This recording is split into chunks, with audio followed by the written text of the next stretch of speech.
Hey YouTube, how's it going? Kevin Cleary with a knife video. Today I have a comparison video between a couple of knives, but I want to say two things before I start. Number one, I'd love to hear in the comments below what two knives you think would be a good comparison. And number two, if you enjoy this kind of stuff, go ahead and subscribe to my channel. I've been warned a couple of times that you should start saying that to people, and I kind of always forget. So I'm going to try to make a point. And if I do forget in a video, go ahead and remind me in the comments below to say, hey Kevin, you forgot to ask us or remind us to subscribe. Now, let me go ahead and get into the knives that I want to talk about.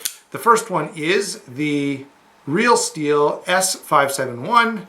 This is a fairly high-end titanium frame lock made by RealSteel, which is a Chinese company. The other is Zero Tolerance 0220. Again, a stainless steel frame lock, this time made by Zero Tolerance or Kai USA in the USA. Both of these are really nice knives, and they actually share a lot of the features. Notice how both of them are sort of a sleek, sort of simple design. Both of them have nearly full flat ground blades. And so we're going to take a close look at these two and just discuss sort of the pros and cons and differences between them, and which one I feel like comes out on top. And I will say, I really don't know even now. I've been working on this video for a little while, and I honestly, you're gonna have to just see what I come up with at the end. But I will say this, the price point is fairly similar. These come in at, that is, the RealSteel comes in at like $180, I think, on Knife Center not that long ago. Although they are limited in their numbers, okay? There's 600 of these, or maybe 599 or something like that, but 600 is what sticks in my mind. These guys go for around $220. They're like $228 on Blade HQ, which seems a little high. A lot of places seem to be selling these for around $220, which is interesting since it's the same as their model number. So the price point, I'm gonna say, is similar. I'm also gonna suggest to you that the intended use is similar. These are primarily everyday carry blades. Could they be, combat or bushcraft or stuff like that?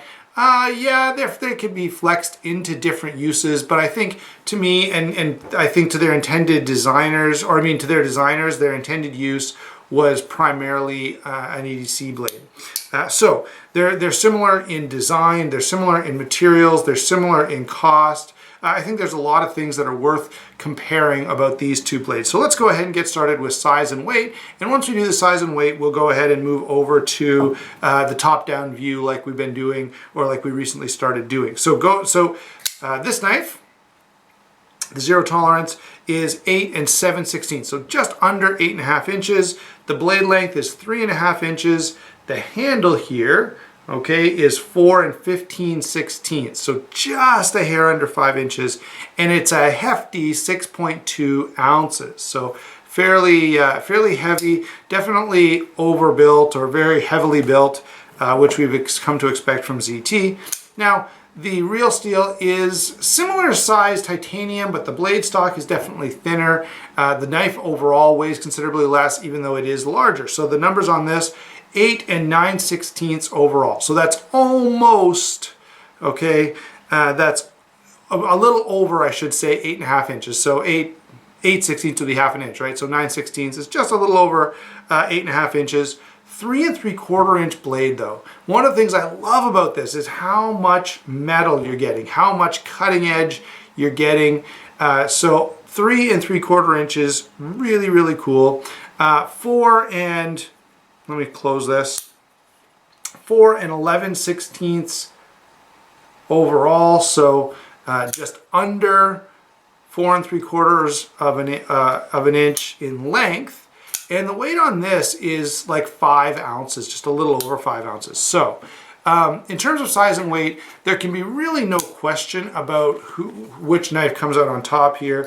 You're getting more blade, you're getting a lighter weight, you're getting, just as much comfort, and the stainless steel slabs, or I mean the titanium slabs, the scales there, are very similar in size, and yet the RealSteel weighs a lot less. So in terms of ease of carry and just in terms of overall comfort in your pocket, the RealSteel definitely takes it on size and weight. Now let's go ahead and switch up our views to a closer view to get the rest of what we care about talking about. All right, so we've covered size and weight, and now we're going to take a bit of a closer look at these knives, starting with the blade, which is what you're used to doing on this channel. There it is, that 3 3/4 inch L-Max full flat ground blade on the RealSteel, and you can see the grind lines on this are absolutely gorgeous. This happens to be number 234 out of 599, and over on this side you can see it's just clean, which by the way I do really like. So very thin grind here. Edge geometry on this for slicing, for cutting tasks is absolutely outstanding. Totally love cutting with this knife, even if it's kitchen type tasks. This knife cuts like crazy. That said, it is tough enough that I did carry it and use it while I was doing some of the work on our new place, and found it totally capable of that harder stuff as well. Now let me say, look at that point. It's quite fine, okay? So there is the chance that you could break this. Let's move over to the ZT and talk about that blade. S35 VN steel, partial or high flat grind. So this is a full flat grind. See how there's no flat spot at all on the RealSteel. This is a partial flat grind. There's a little bit of a flat portion there, especially helpful if you use certain sharpeners, okay? Nice heavy stonewash on this. I've got to say I do like that stonewash. I don't like every single stonewash, but this one is really well done. A little bit of a banner there on the side just telling us that it's an Anzo design, and that it's S35 VN and it's from Kai USA, and there's the model number as well. The blade grind on this is considerably thicker. So overall, let me hold these two side by side at the back. There you go. You can see that there's more metal involved in the ZT, right? And the blade, the thickness when you get down here to the tip is considerably more. And this is pretty common for zero tolerance. You know, they often use a full flat grind, but there's just a lot of beef. There's a lot of stock steel material here in the blade that does make these blades very tough and durable. And my experience with ZT has been that they get them, even though they're thick, they're still able to get down behind the edge to a point that it cuts pretty well, okay? Does it slice as well as the RealSteel? Well, no, I'm sorry, it doesn't. However, okay, when we compare these two blades, oh, by the way, there's one other significant difference, and that is the cutting edge. The cutting edge on the RealSteel is considerably longer. You've got almost 4 inches of cutting edge there, and about 3 5/8 on the ZT.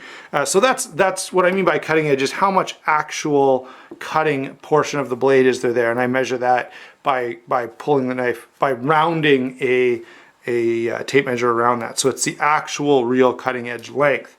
Okay, so more cutting edge on the RealSteel, a little more robust blade on the ZT, which still cuts really well. So this is a really tough comparison to make, guys.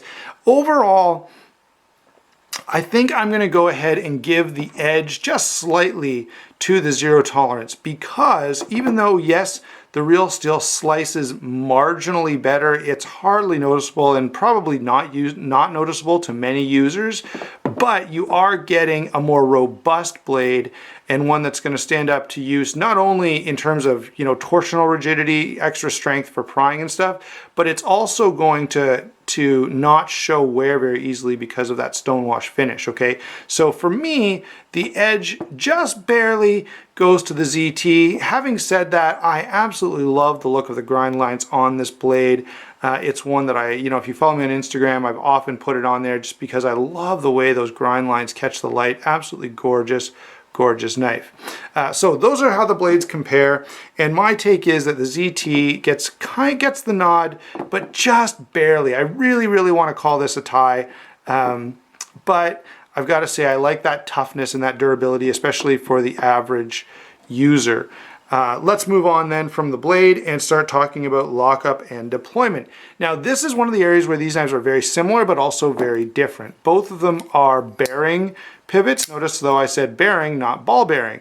The ZT is a ball bearing pivot system. The L-Max is a needle bearing system, and that means it's got a million little rollers, okay, inside of here, sort of like the rollers, if you can remember this far back, that you used to see at a grocery store where there'd be a bunch of rollers you could roll boxes and stuff down. I remember that when I was a kid. I used to love to play with them. Anyway, so needle bearings in here, ball bearings in here. Both are very smooth. I don't know if I can get this on camera for you, but you can see the way they drop. Okay, the LMAX, I mean the RealSteel is just a little bit smoother. It's just, I don't know what I even mean by smooth, and I think I heard, maybe it was the Apostle or Jim Skeleton, one of the two of them, Jim Skelton, was, what would you say, complaining about people talking about how smooth a knife is. And there's just a cleaner, sort of more refined feel on the RealSteel there because of those needle bearings. It's just a slightly different feel. Now, both of them deploy very quickly. Let me say though that the ZT, the detent is much, much firmer. Like you can really, really notice. And if you gave the ZT to a non-knife person, they're really going to be like, whoa, you've really got to push on that knife to get it to deploy, and you do. Okay, the RealSteel is a little softer in deployment, but it's still it's well done enough that it still deploys very, very quickly, very, very easily. Lockup on both of these is very good. They both have a stainless steel insert at the frame. They both have an over travel stop, although achieved differently. Here, the stainless steel insert just extends back behind the blade a little bit.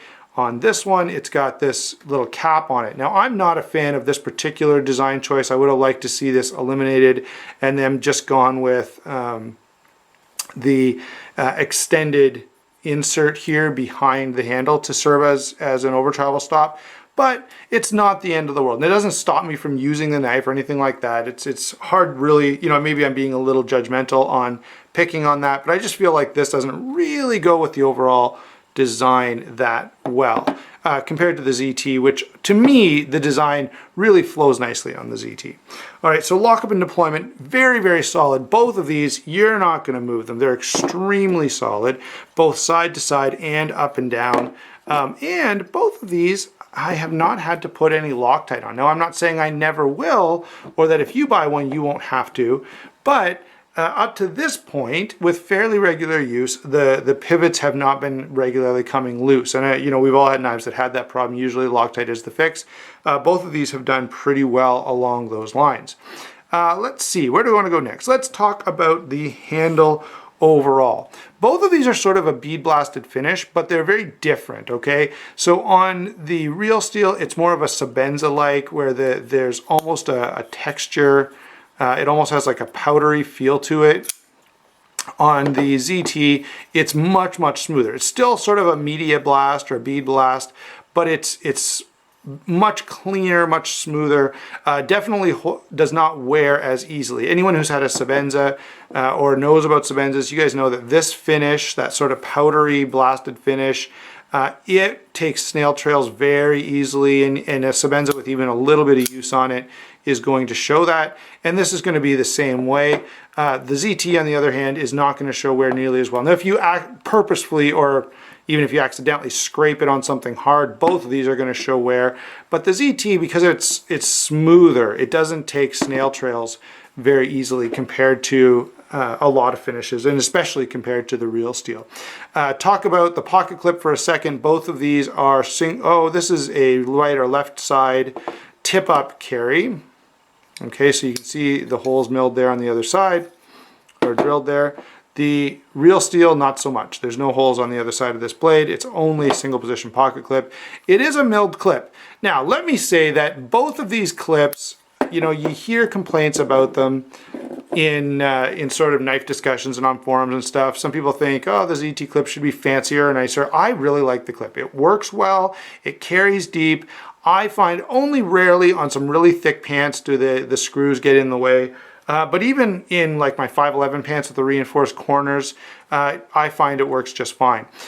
This again is a milled clip, but it's a very good milled clip. Lots of milled clips are not good. I know a lot of them are too tight, or they don't have enough space for a pair of pants in here, or you know, there are various issues that they seem to run into.